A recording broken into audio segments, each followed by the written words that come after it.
Good evening all and welcome. This penultimate 8th podcast party Democracy Unplugged session. Rena, thank you for saving the best for last. We really appreciate it. And it's crunch time for us, guys. So we're heading for elections next week. And what we're going to try and do over the next 40 minutes or so is to get the three of you to tell us from your perspectives who we were to vote for, in your opinions, and then I'm going to try and interrogate you on those points, and we're going to kick it back and forth. And then after that 40 minutes, we'll come to all of you, the audience out here, and we'll try and take some questions at that point, and let's see how well our team does. So Rena did say that I need to introduce myself. It's a bit unusual for me to be sitting in this chair because I'm normally doing what they're doing tonight. And I'm not going to bore you with what I usually do. Let's just say that I'm the author of a book which is called How to Fix South Africa, an Owner's Manual. And please keep an eye out for it at good bookstores near you. But this evening is all about our guests, and I'm going to introduce them in turn, starting with Katlego on my left. Katlego is a metallurgical engineer. I did tell her earlier she's the first one that I've met. And she's working as a quality assurance manager. And she demonstrates a passion for discussing important social, political, and economic issues that affect all South Africans through her very popular conversations on her YouTube channel, which is called Citizen Concerned. Roman, to her left, is a political commentator and co-founder of the Capitalist Party of South Africa. We know something about that because we were in that together 5 years ago.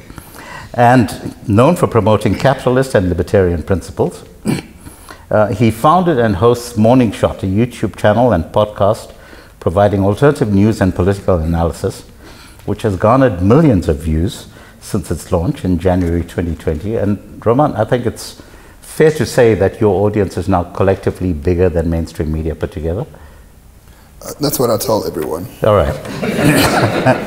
And finally, Xavier Bapoo. Xavier is an entrepreneur, self-taught political analyst. I think that's true for all of us, Xavier. Yeah. Okay. And he's a fan of geopolitical issues. And if you follow him on social media, you will know that he leaves no stone unturned in monitoring the political landscape. So that's our team for this evening. And so I'm going to try to take particular political positions that you've done recently, all three of you, and just try and turn it on its head a bit. And Katlego, I'd like to start with you. You did a very robust discussion over the past week on the fact that Jacob Zuma is not going to be allowed to be a member of parliament coming out of the coming elections. I think it's a view that's shared by many of us. I know Xavier has expressed a similar view. At the same time, we've seen massive crowds turning out in support of Jacob Zuma in the run-up to this election.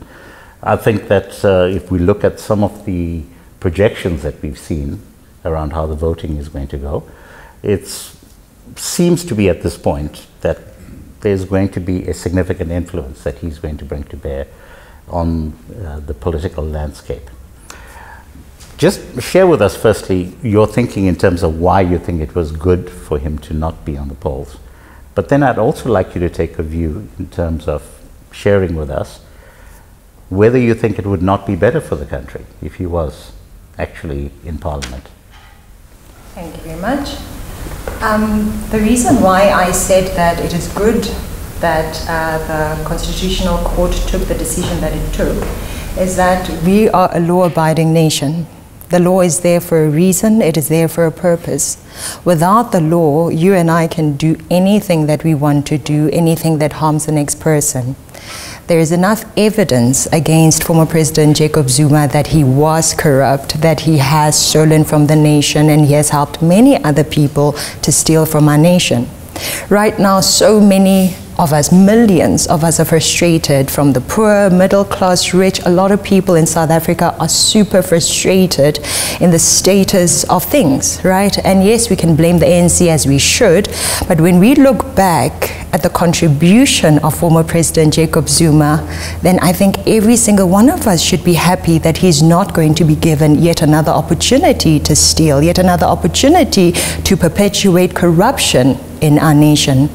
You mentioned that he has a lot of influence. That's something that we absolutely cannot deny. But just because somebody has a great following doesn't mean that they are worth following. Just because the majority follows a certain path doesn't mean that path is the right path to follow. And yeah, I do not think that it would be good for the nation to have him as a president or any member of parliament, really. So let's take the view very specifically that, in terms of the polls, the MK party is never going to get enough votes to make Jacob Zuma president of the country. So, the chances of him being able to be in that position to actually influence the country at the level that we saw discussed in the Zondo Commission is going to be a very different scenario. Based on that, do you not think that it would possibly be better to have him subject to the rules of Parliament rather than having him outside Parliament with a Luthuli House type scenario where he's basically calling the shots and he has a whole lot of handlangers doing his work for him?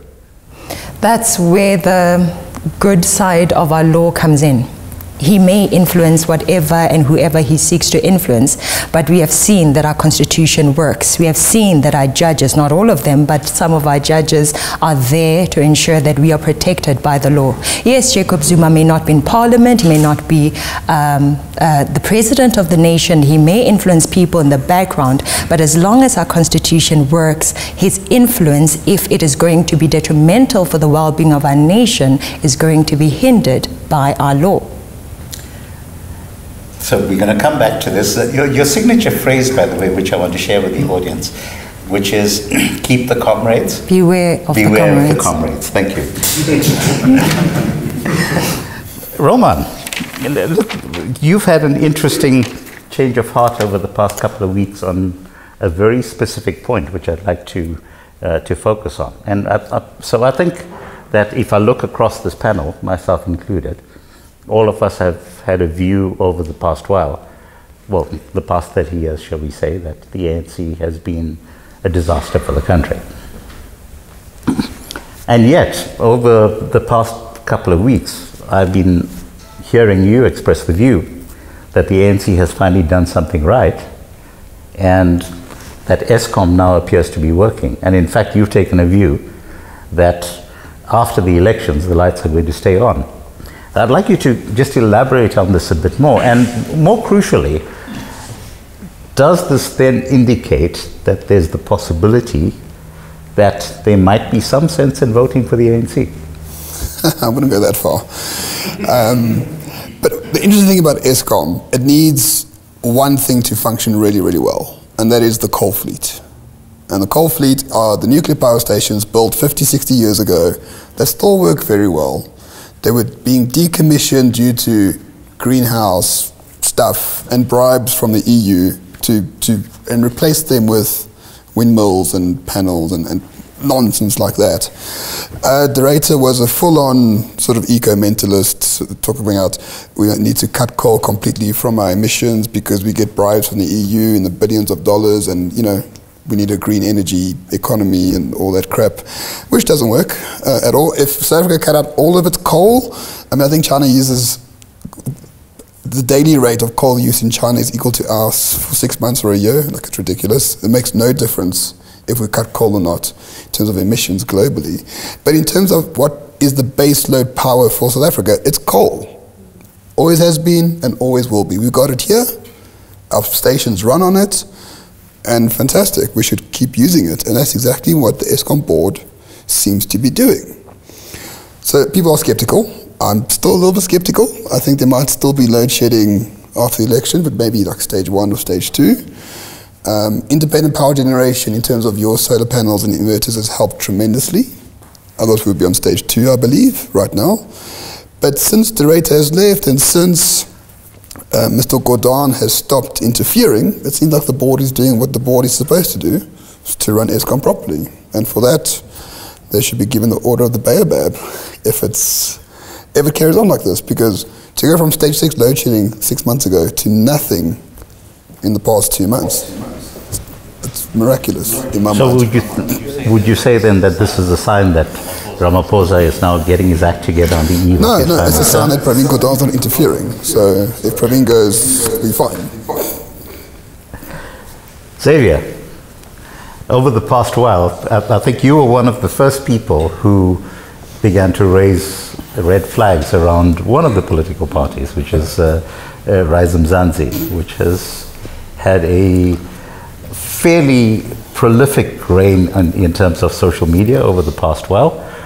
We've seen their posters all over the place, but particularly over the past few days, there have been some very interesting messaging emerging from them, including the likes of needing to get rid of white men in positions of power, particularly in the Western Cape. I'd like you to take a view in terms of whether or not, firstly, that is factually true, because clearly it is true that there is a group of white men who run the DA and in the Western Cape, and therefore by extension they run the province, in a province that is a majority of people who are not white.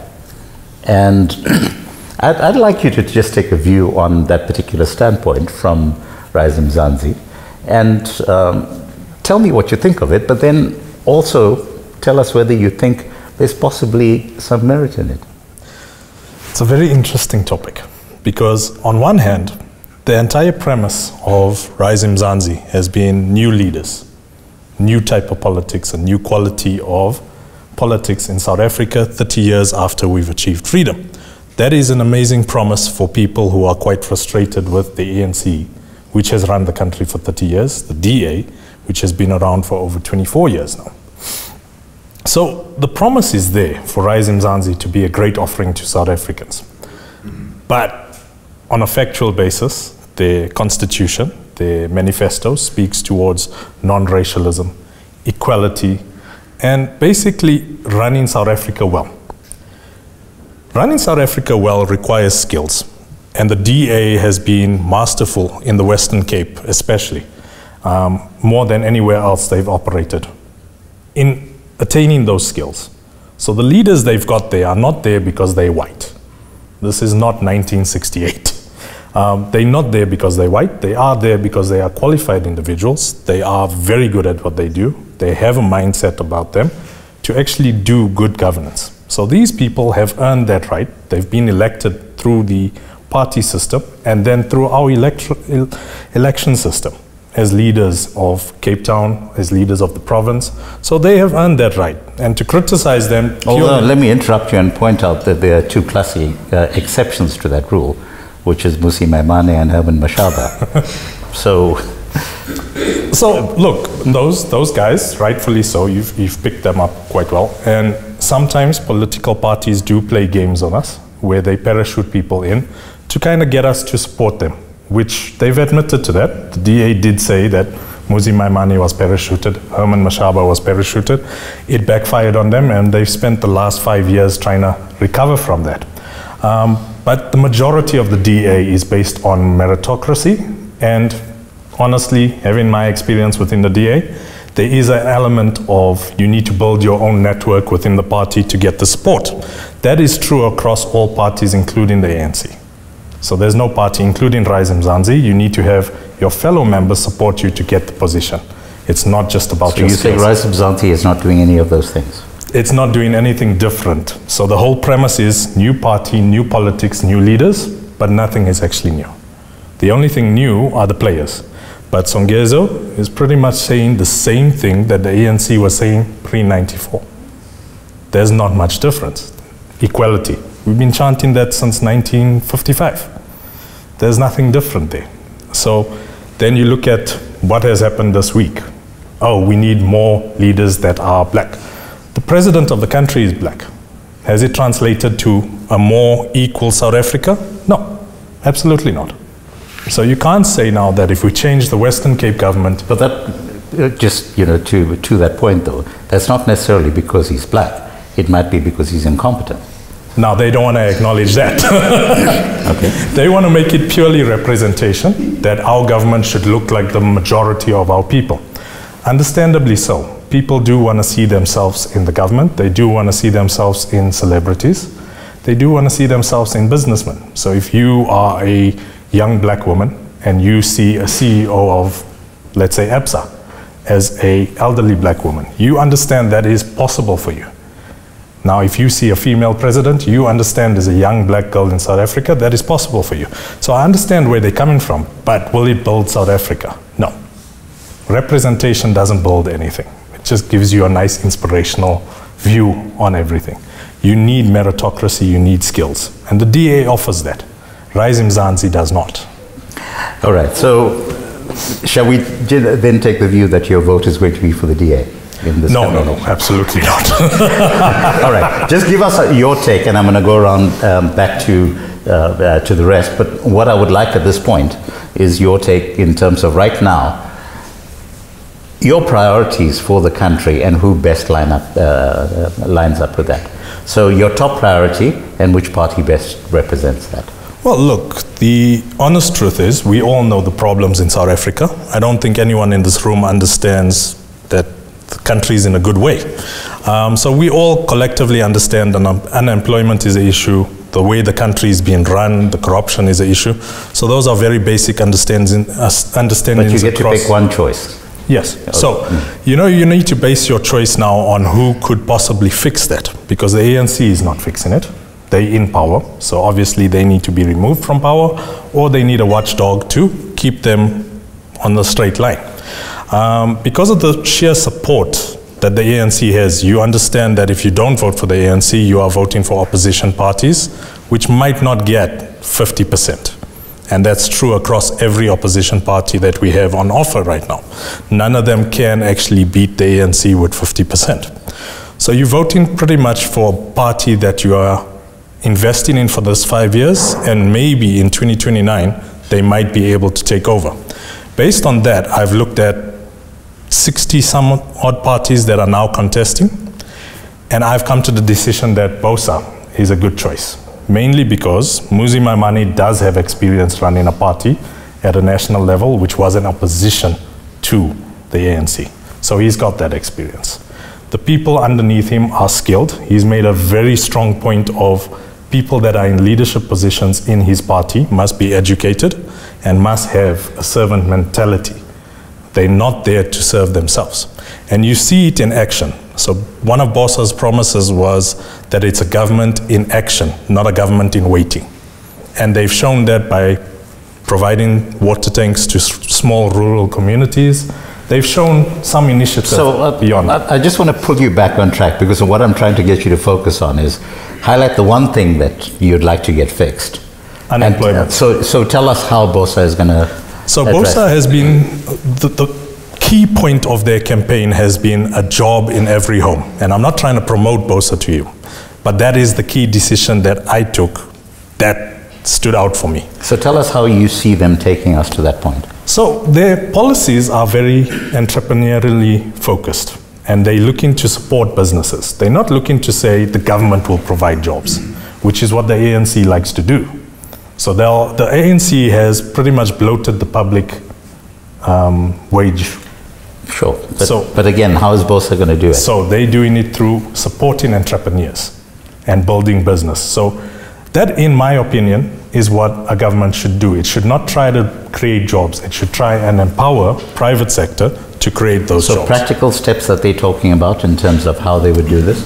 Their policies are mainly aimed towards making it easier for businesses to operate in South Africa, which is very important right now, as our Labour Act in general is one of the most restrictive in the world. You don't have much rights as a business owner. Labour can walk all over you. The unions can dictate the way your business runs, even if it's running at a loss. So you can't retrench people even if you need to. BOSA is kind of being more sympathetic to the business itself. But so is the DA, and so is Action SA, and 100%. And all of the others. So let's park BOSA for a while. Robert, I want to come and ask you the same question. the one thing that you think is a priority we should be looking at? I'm going to answer with saying I got two things that are priorities. So number one, I live in Gauteng, so I want Gauteng to function. So I'm going to choose the best administrator provincially, which is the DA. Provincially, it makes the most sense. There's a record in the Western Cape. Nationally, I want to be entertained in Parliament. EFF? No, not EFF. No, but as a national priority, sovereignty as a nation. And sovereignty as a nation means a party that understands how the economy works. And if you follow Mr. Pillay, you would know how the economy works.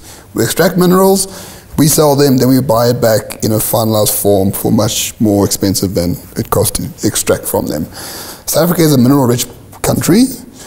Unfortunately, American-funded NGOs have come in and prevented us from fracking the Karoo and exploiting the oil in Mossel Bay and all sorts of other things. The only party that actually understands that is the Patriotic Alliance. I had an interview with Gayton McKenzie on 2 separate occasions. You're saying the only party that supports sovereignty first and foremost? Yes, to the detriment of any international interference. So if you speak to Gayton McKenzie, he said he would have fracked the Karoo 20 years ago. So 8th largest reserves in the world, he would do it. And I think that's important. So PA nationally, because they're entertaining, and they have excellent policies in terms of sovereignty of this nation. But locally, I want my house price to go up, so administratively the DA makes the most sense. Katlego, let's do you. The priority for you, the one issue, and which party you think is best equipped to deliver it? The priorities are actually two. The first one is ending division and stopping the ideologies that have been standing in the way of our economic progress. By division, I'm talking about this whole thing of black against white, this whole thing of constantly blaming white people for the poverty that black people are experiencing. So definitely standing away from parties that represent that, staying away from those, and politicians that are constantly holding on to policies that time and time again have proven to us that they do not work in our own country and in other people's countries. That is communism, right? And staying away from those, I think the people that represent the opposite are the multi-party charter, BOSA, and Patriotic Alliance. Personally, Patriotic Alliance, as the person that I am, I do not support the character and the history of Gayton McKenzie, but I cannot deny the policies that they have in place and how good they are. So I'd say voting for Patriotic Alliance, BOSA, or multi-party charter. So any one of those, because they have the least divisive rhetoric at this point. Yes, and they are more towards freedom, free markets, free economies. They allow investments. You know, they do not oppose the threat of bringing things like communism to us. So, but at a practical level now, because you know, ultimately this is a numbers game that we're dealing with. How do we end up with a situation where Gayton has sufficient clout, shall we say, to be able to bring those qualities to bear in Parliament, given that you have, let's say, a plurality at least out of this election going to be made up by people who just do not buy into that narrative. So the ANC certainly is not going to buy into that. The EFF is certainly not going to buy into that. And we're still probably going to see the levels of bad behavior pushing those particular narratives on the part of the EFF. So is a vote for the PA then going to make that much of a difference in terms of taking the country forward? So where we stand, as the opposition, I think a lot of us know that MK, EFF and ANC are dangerous, but the rest of us are so divided, right? And that is what I think is standing in the way of getting to that 50% and even beyond. If we had, by we, I mean the parties that we stand with, if they had worked together to say, guys, we have, most of our policies are the same. Let's work together. Let's campaign together. Let's put in, you know, everything together. Individually, I think they are standing in the way of the progress that we need as a nation. But if they were to work together and if the votes come together and coalition time comes, instead of them going to say, let's work with ANC, MK or EFF, but they say, let's work together, I think the change could be done. Roman, sovereignty. And a specific point I want to pull up at this point is the question of the EFF.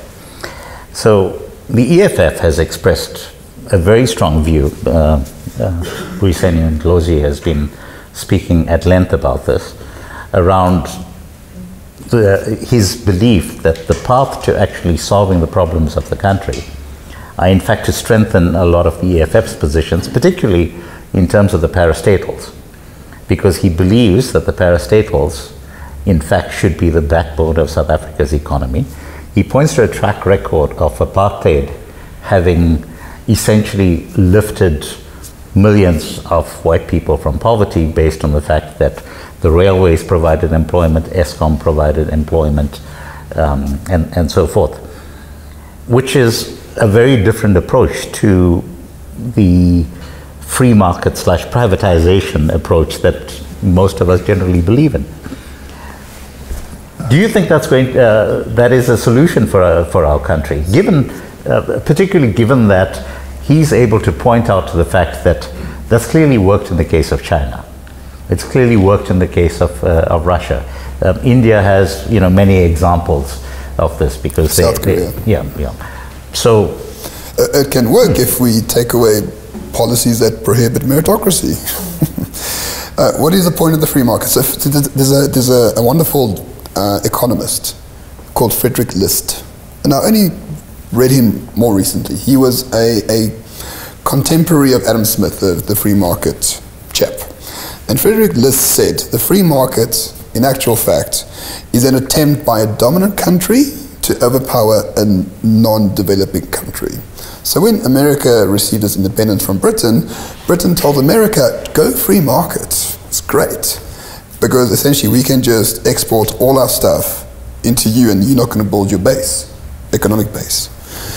So that's what the apartheid government did in this country due to sanctions and just in and of itself. It's very good to have cheap energy, cheap infrastructure, and on top of that you build the economy.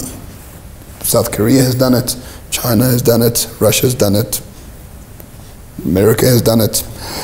But what you need meritocracy, and you need to build trust in the economy and trust in the government. So you do away with BEE, you do away with the BEE premium, which costs 400 billion rand a year, which could be plowed straight back into actually building the bloody thing. And you do away with catered deployment that allows non-meritocratic people into places and areas of influence. So the EFF is completely right, and so is Mr. Ndlozi on this.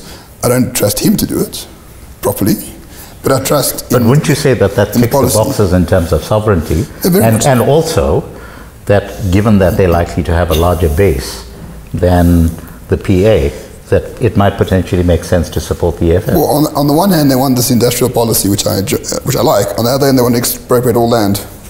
So it's a little bit divergent. Whereas the PA understands capitalism a lot better than the EFF, I would say. Fair enough. Xavier, let's go back to unemployment, which you've identified as your core issue. So there are two different things that I want to say to you.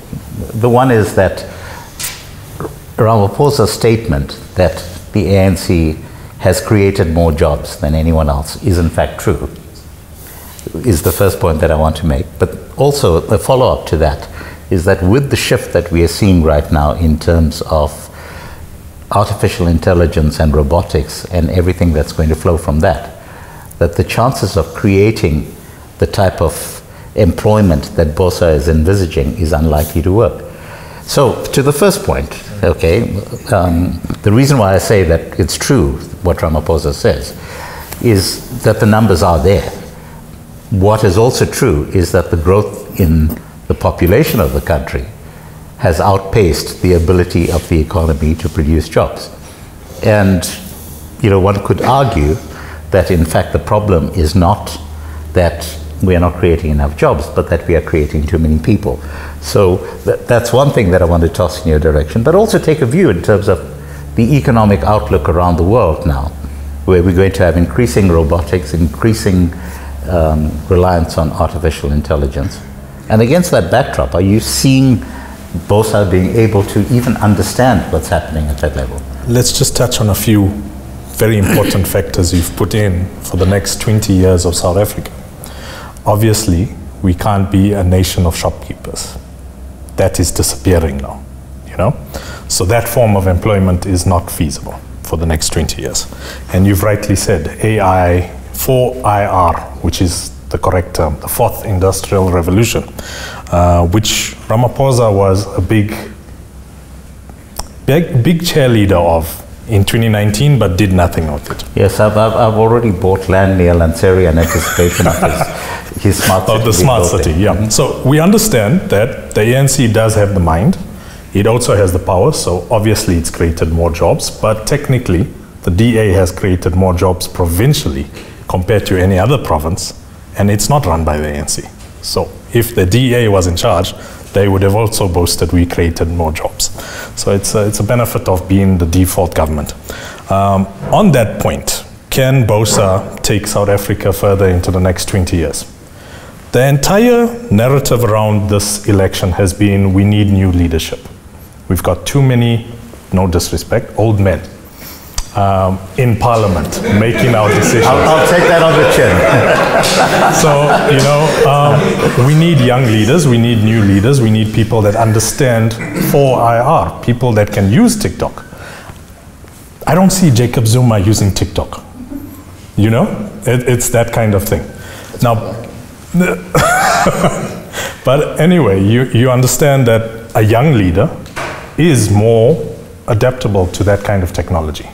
They are more open to that. So where the ANC is thinking, hey, we will create jobs in traditional agriculture, which is we give you a plot of land and you go and farm this land with 3 hectares of maize. That's the kind of employment and economic growth they're thinking about. BOSA is not thinking along those lines. Now, if you enable a private sector, the private sector will go. So just give us one practical thing, because we're speaking broad brushstrokes, but I'd like to have a takeaway that just shows one thing that we can So you see, if you create the infrastructure from a government level. Give me an example of infrastructure. If you can get the laws right for businesses to operate, for getting rid of BEE. Okay, so it's repealing BEE, repealing labor laws. Correct. But that's not infrastructure. It is. It is. It's legislative infrastructure in which businesses operate. It's invisible. We don't see it like roads or electricity, but it is the basis of a business operating in South Africa. Your taxes that businesses pay in South Africa, your tariffs that businesses pay in South Africa, hinder the economic process all right. of a so business. we're talking economic framework there. We're going to need to go to questions shortly, but there's one last thing that I want to toss out to the three of you. And I'm going to start with you on this, Katlego, because it probably is a particular field of expertise on your part. The fact, Roman spoke about the fact that we have an extractive economy. We basically pluck minerals from the ground and we ship them outside the country. What could we be doing in terms of actually beneficiating the mineral wealth that we still have left? And it's a shrinking amount, but it's still out there. We are world leaders, for example, in things like manganese. We still have among the highest repositories of uranium that's available around the world. The US is entirely dependent on us for growth. And there is a view that possibly one should take a bit of a protectionist approach to this, kind of similar to what has happened in Zimbabwe, where they've recently discovered lithium deposits, and the president of Zimbabwe has said, we are not going to export our lithium. Anyone who wants it has to build factories out here.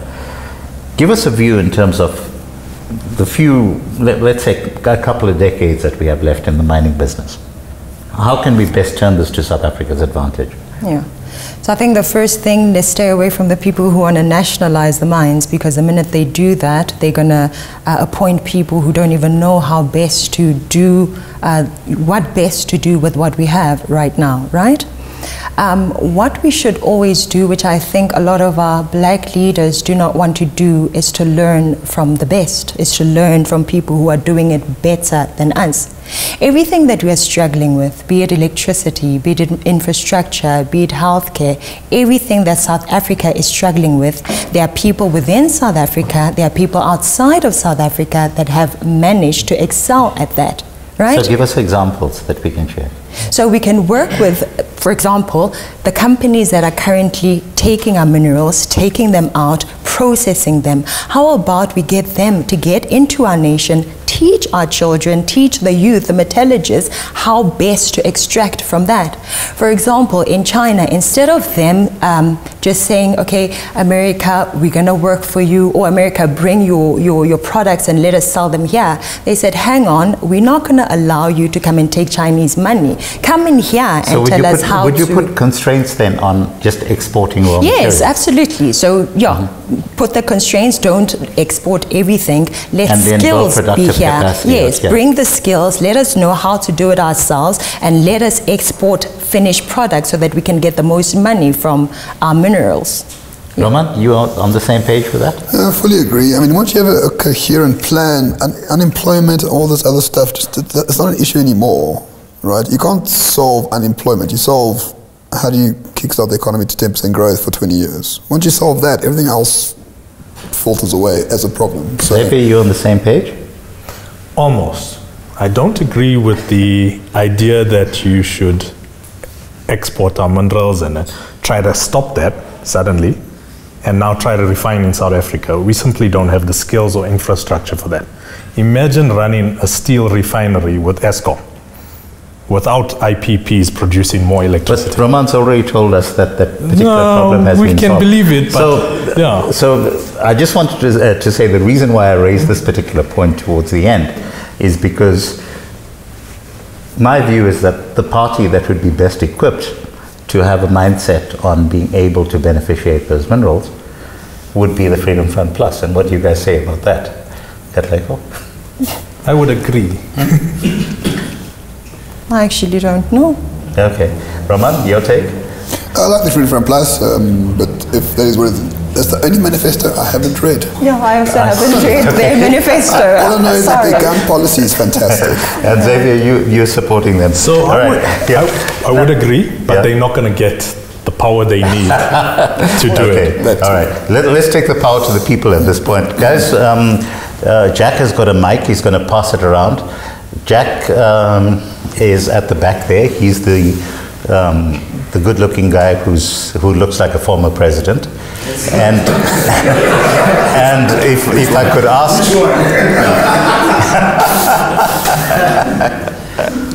and if I could ask you, please, when you ask your question, please make it a question, not a monologue.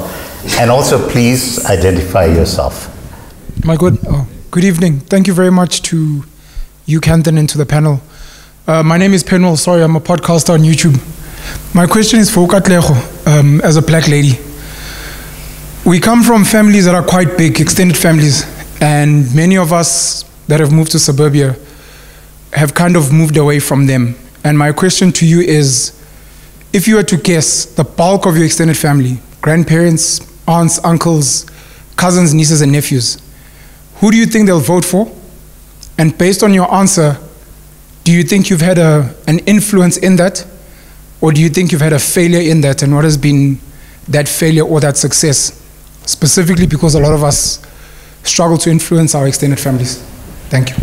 That's a great question, particularly because it ties in with the point that you were making on one of your shows, where you were talking about a burgeoning lack of respect on the part of people in the workplace and so forth, which ties in with that kind of breakdown of family structures. But please go for it.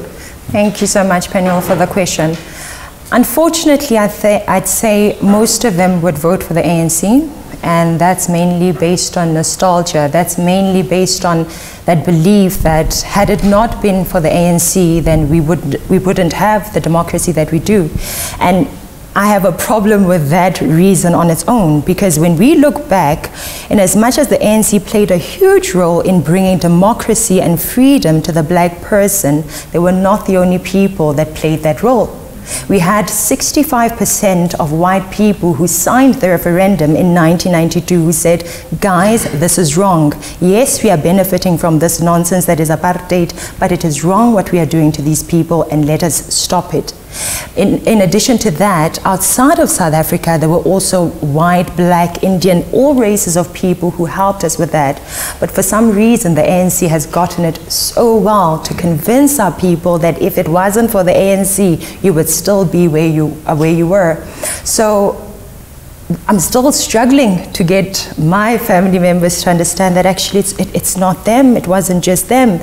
And even if it was them, which it wasn't, it doesn't mean that because somebody did something for you 30 years ago or set you free from one abuser, they now have the right to abuse you, which is what the ANC is really doing. They set us free then, and now they think they have the right to do it to us. To an extent, especially for the younger ones, that are not my age, like 20s and younger, I feel like they are more willing to listen and to hear that, is it? When you bring the history of it, when you bring the aspects not just of South Africa but other countries, when you show them facts, they are more willing to listen. Older people are actually more willing to say bye-bye ANC, and like my mother, for example, she's not for ANC because she looks back and she says, in the apartheid days, yes, white people didn't like us, but they hired us. Right? Yes, white people didn't like us, but the infrastructure that they had said, you are allocated to this, they made sure that it was functioning. So they have that understanding, older people. So I'd say I am trying. I'm not reaching the success that I wish I was, but changes are happening. Unfortunately, I think that for some people in this year, we haven't done enough to reach them, but we'll keep going for 2029. Thank you. May I just say, as a half-white person, we struggle with this, with the DA. It's very difficult for old white people to stop voting DA, like to have a change of heart. So you're not alone. You're not alone. Hey, my name is Kev Malindi Jr. I'm a political strategist and a former contributor to this platform. I think my question, and I'm going to listen to the chair and not make this a monologue because I was trying not to, and I was sitting right in front and I was like, okay. But my father was attaché to the United Nations Security Council. Rest in peace. But I had the opportunity to travel in multiple countries. And when the Berlin Wall came down, I was 3.5 years old, and I have a piece of the Berlin Wall back at home. It was still East and West Berlin at that point in time. And one of the biggest things that I see that separates our nations is, do you know, we have this whole platform with some very educated and smart individuals, and all we've been talking about is electricity, Eskom. Where's the vision? Those are things that we need to fix. But what is the vision? So I'm not going to make this a monologue. I'm going to cut myself short. I thought that was your question. Where's the vision? The question, yes, that's it. So my question is, all we've been discussing for the past 30, 45 minutes is what we need to fix in the country. That's not what Mein Kampf did. That's not what Mussolini did. That's not what Karl Marx did. It was about the vision, to say, yes, once the platform has been laid out, where are we going as not just another thing, not just a nation, but as a continent? And that's what I'd like to hear from the panel. Thank you. So guys, what's the vision, and more importantly, who best articulates it? Let's start with you, Xavier. It's a very... then keep it quick. Yeah, it's a very good question, because we've had that kind of leader before. Nelson Mandela. We can all agree that that man had a vision of what we enjoy today before it was even possible. So I think that's what you're looking for, but a new Nelson Mandela. Unfortunately, but that would be a cult of personality. That's not a vision. Well, no, look, Mandela had the vision. He shared that vision. He wasn't the only one with that vision, but he was the most profound with that vision. So is it a return to the Rainbow Nation? No, no, no. We've achieved the Rainbow Nation. We don't need another Rainbow Nation. We've achieved it. There are some issues because we never addressed it properly with CODESA. We never addressed it properly. Again, anyway, to drill down very quickly. In one sentence, what's our vision? So our new vision needs to be South Africa on a global scale. We've never achieved that. We are a good exporter of minerals, but we're not a center, and we should be for Africa. In a way we are, because we're the most developed, which is sad. And who has best articulated There's that? no one. Okay. Unfortunately, there's Roman, none. what do you think, the vision? Well, the benefit of being a dictator is you can do what you want, as all the examples given by our guest. So the vision for me is nothing profound.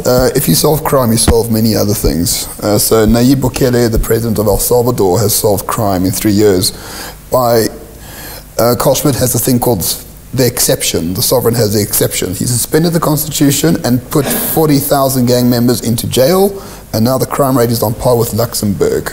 Now that everyone's in jail without trial, he's accepting Bitcoin as payments, he's lowering taxes for entrepreneurs, he's lowering taxes for startups, tourism's booming, and he's putting his entire cabinet on watch because the Attorney General is investigating corruption on the people that he works with. So the vision is El Salvador, essentially. And if he can achieve it in 3 years, so can we. Yeah, it's interesting because there's a friend of mine who works in the US State Department who was posted there recently. And he said he loved the fact that he could walk the streets at night, which he can't do in California. Katlego, what's our vision and who's best articulating it? I think the vision lies in the culture. A lot of what is wrong right now, it lies in the culture. We have a culture of blame shifting instead of looking at what is my role in this, and okay, somebody hurt me 5, 10, 400 years ago, but what is my role now? So a culture of accountability, a culture of working hard for yourself instead of waiting for handouts, because we have that culture of handouts that gives the politicians the power to say, hey, here's a carrot for you. So how do we fix that and how do we reverse it?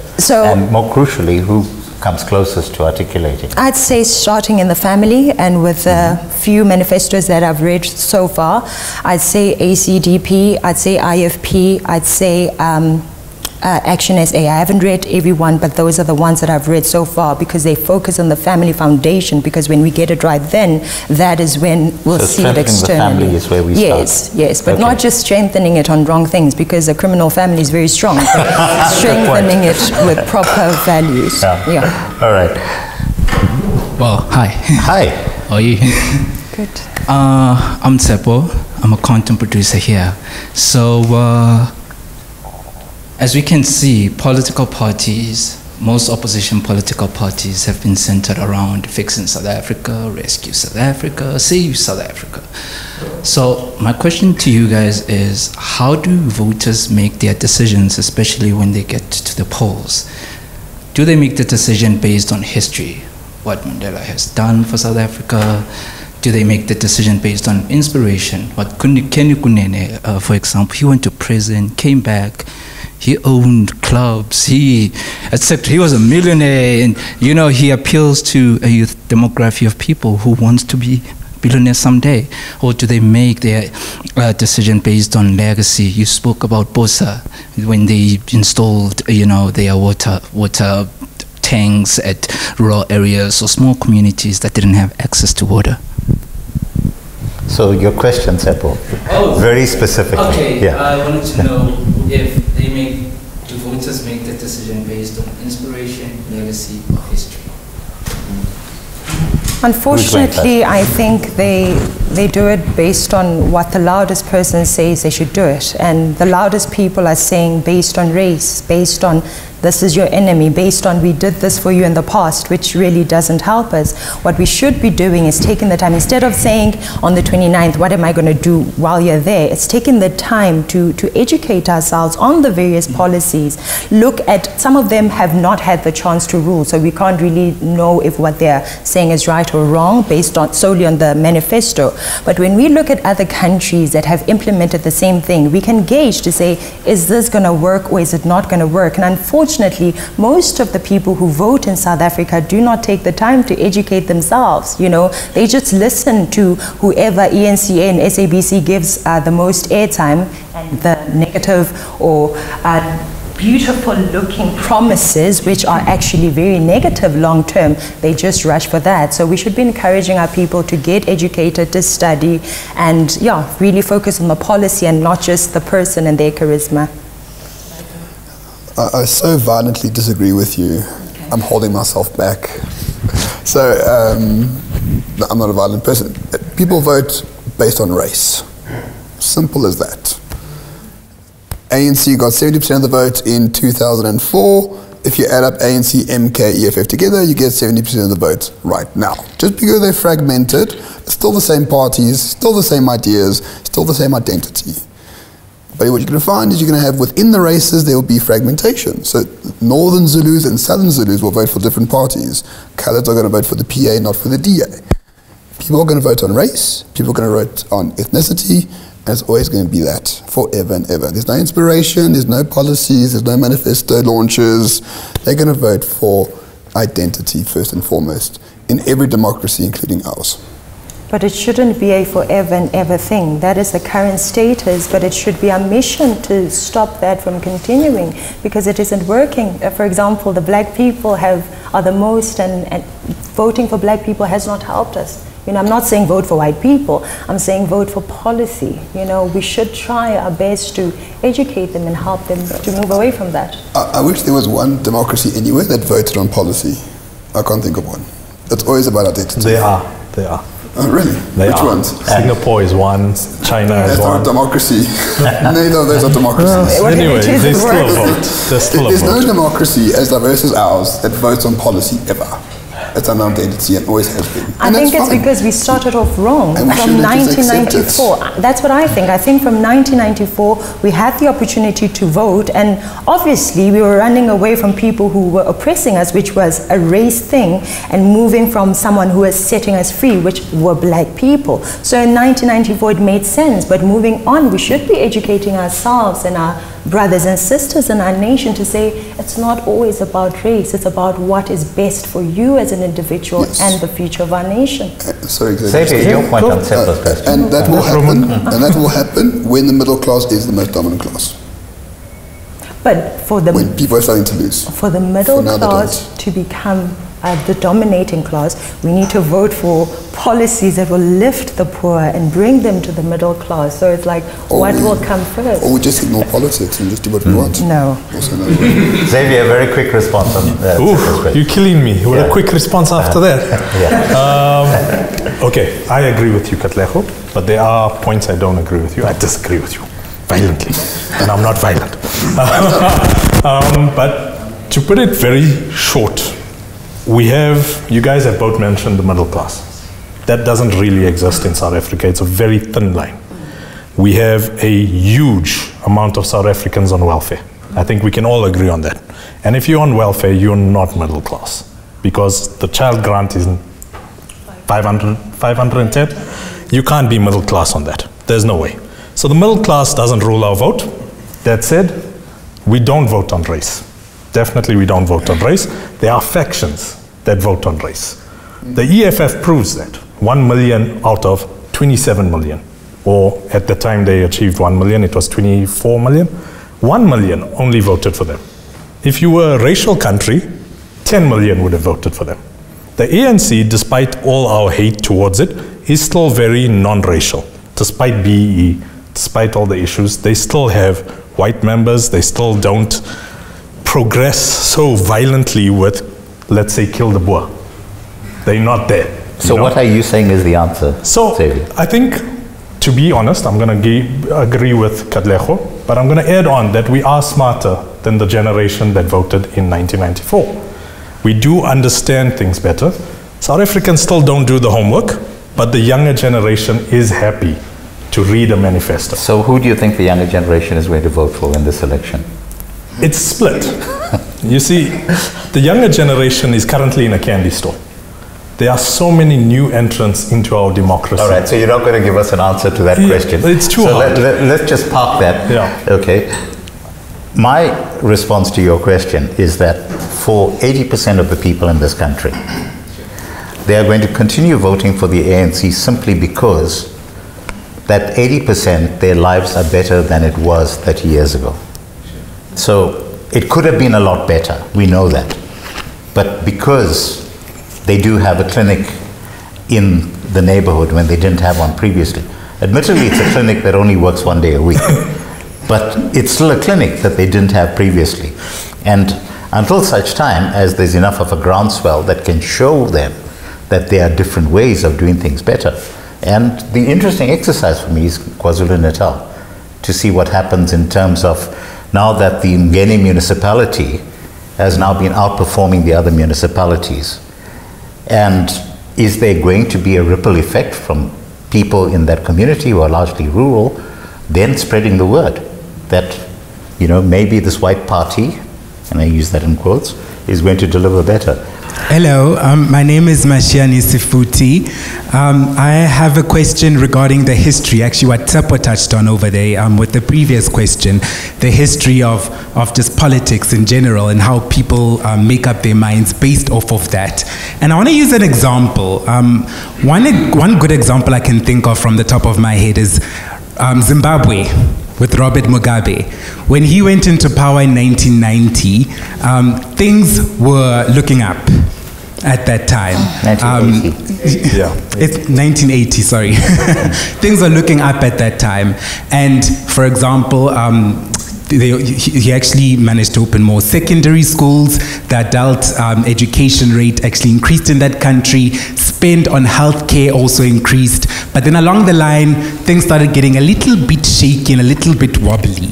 And that actually leads to my question, and that is, because we use history to determine, well, not everyone, but I'd say majority of people that I know use the history of politics to decide who they're voting for.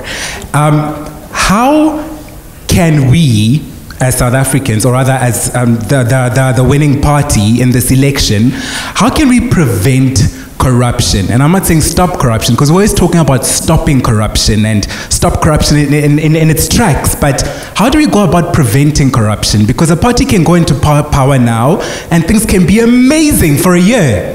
For years, things will be happening, things will be moving. And then after that, you'll just start seeing things get a little bit shaky. And that is the biggest issue. That's actually the biggest concern amongst people that I talk to around my age group. How do you think whatever party comes into power can prevent corruption? Well, I'll give you my hope and dream on this particular thing, that there will be a South African who will one night decide to put on a mask and put on a cloak and go out there and be Batman and actually take the perpetrators out. But let's toss it across to the panel. I like what you've said there, because to be honest with you, there is no chance of that. The reason being, our constitution does nothing for us South Africans to make politicians accountable.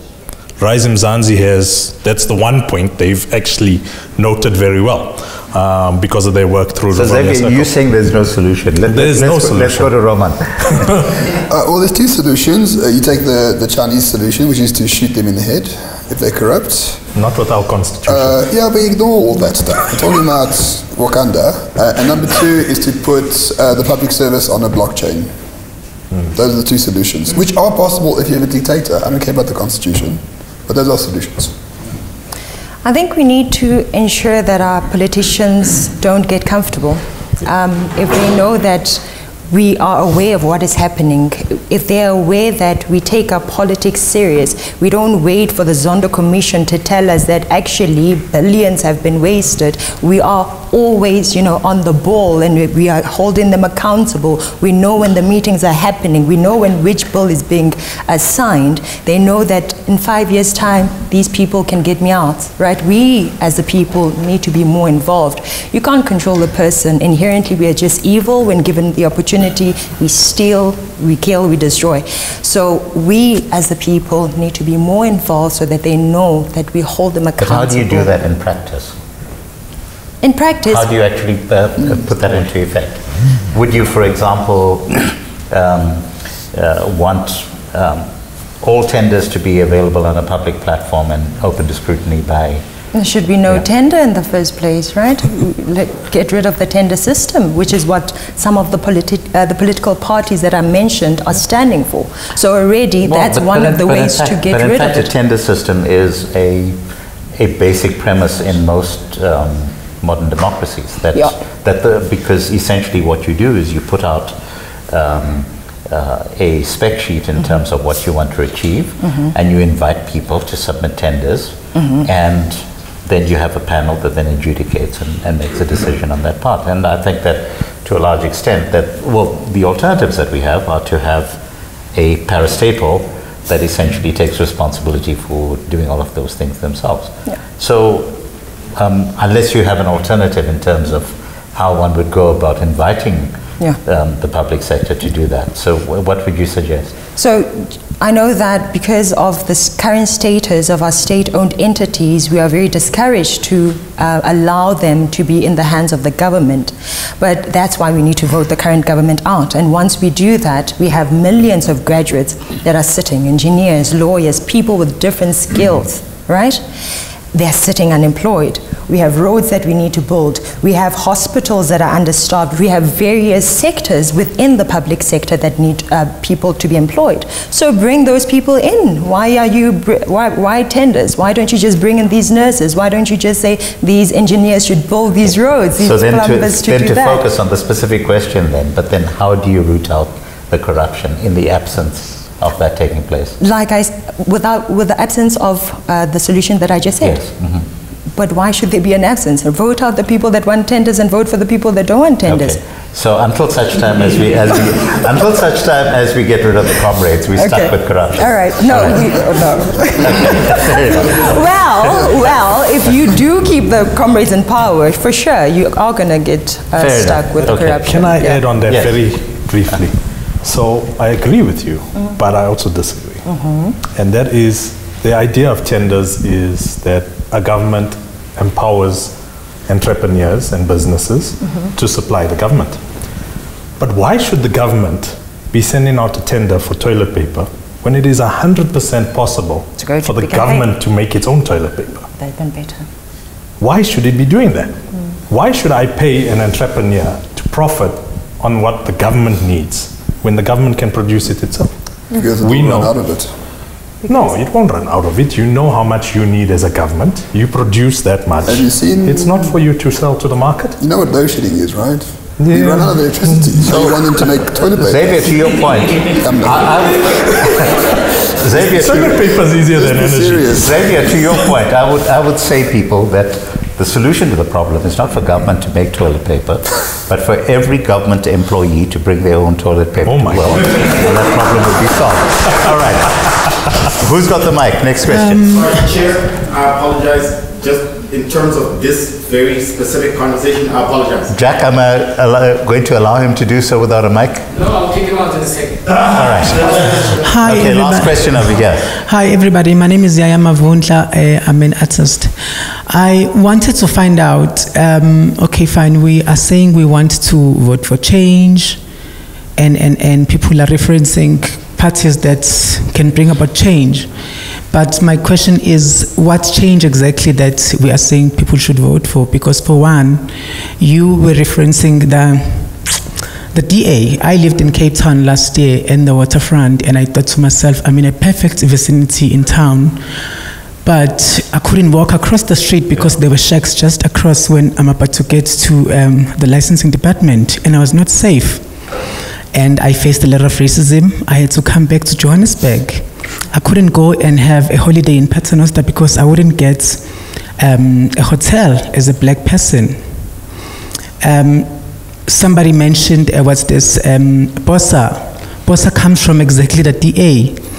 And so what really is it going to do different? The EFF, they are violence, but we are saying we don't want violence. All these parties really have a background of something that we don't want.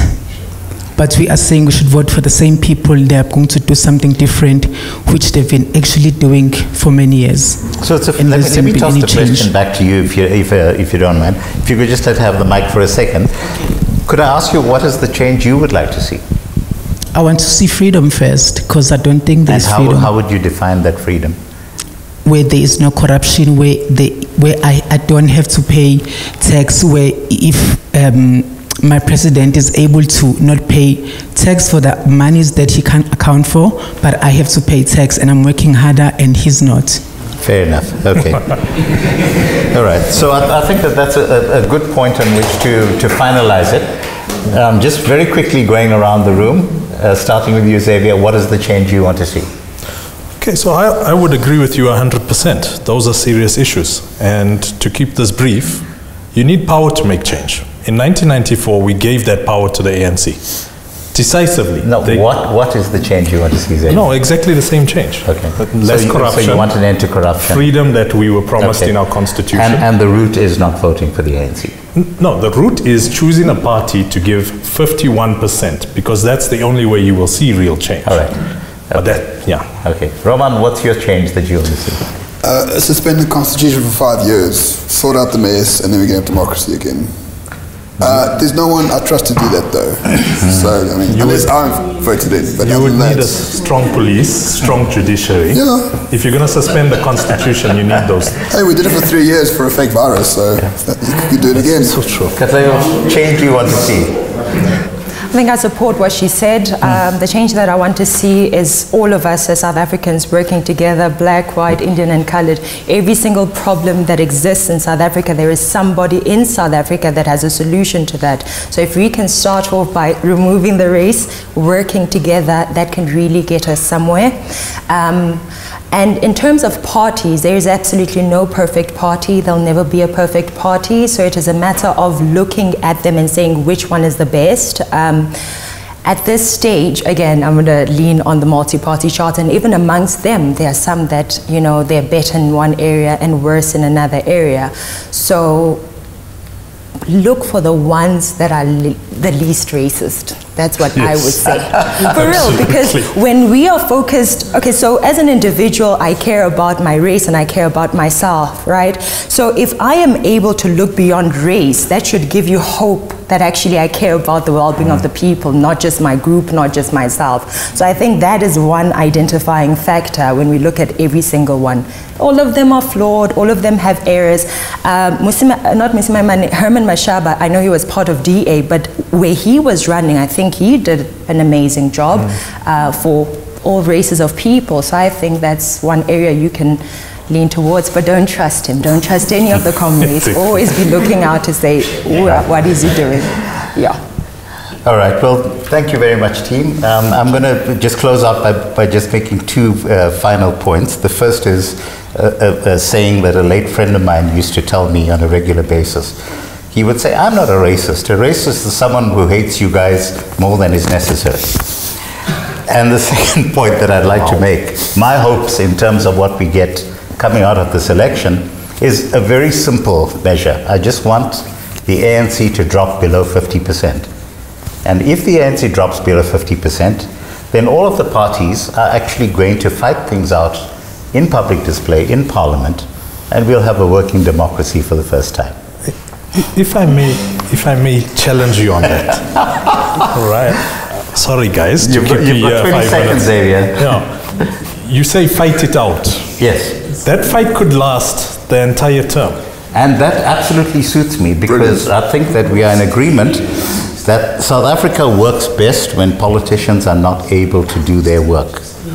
We have an amazing country in terms of people on the ground who are able to actually make things happen.